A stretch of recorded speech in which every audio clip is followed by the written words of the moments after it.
সম্মানিত দেশবাসী ও মুক্তিকামী ছাত্র জনতা, শহীদের রক্তের বিনিময়ে ছাত্র নাগরিকের অভ্যুত্থানের মাধ্যমে আমরা যেই ফ্যাসিস্ট হাসিনার পতন ঘটিয়েছি এবং একটি নতুন বাংলাদেশের আকাঙ্ক্ষা করছি, তাকে নস্যাৎ করতে বিভিন্ন শক্তি ইতিমধ্যে তৎপর হয়েছে এবং নানা ধরনের ষড়যন্ত্র এবং পরিকল্পনা করা হচ্ছে।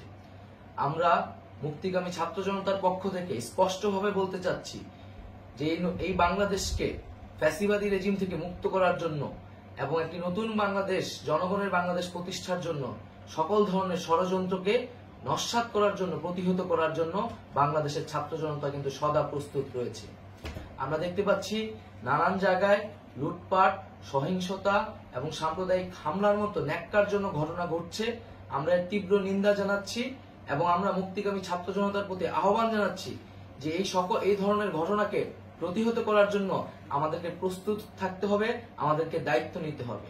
কেউ যাতে এই আন্দোলনকে নস্যাৎ করার জন্য এই ধরনের ঘটনা ঘটানোর সুযোগ না পায়, সেদিকে আমাদের সদা সতর্ক থাকতে হবে। আমরা আরো দেখতে পাচ্ছি যে রাষ্ট্রপতি গতকাল বলেছিলেন যে অনতিবিলম্বে তিনি জাতীয় সংসদ বিলুপ্ত করবেন, কিন্তু আমরা এখনো দেখছি যে একটি অভ্যুত্থানের পরেও এই ফ্যাসিস্ট হাসিনার জাতীয় সংসদ রয়ে গেছে। তাই আমরা ঘোষণা করছি যে আজ দুপুর ৩টার মধ্যে এই ফ্যাসিস্ট হাসিনার যে জাতীয় সংসদ, সেই সংসদের বিলুপ্তি ঘোষণা করতে হবে। যদি আজ বিকাল ৩টার মধ্যে এই জাতীয় সংসদের বিলুপ্তির ঘোষণা না আসে, তবে আমরা কঠোর কর্মসূচি দিতে বাধ্য থাকব।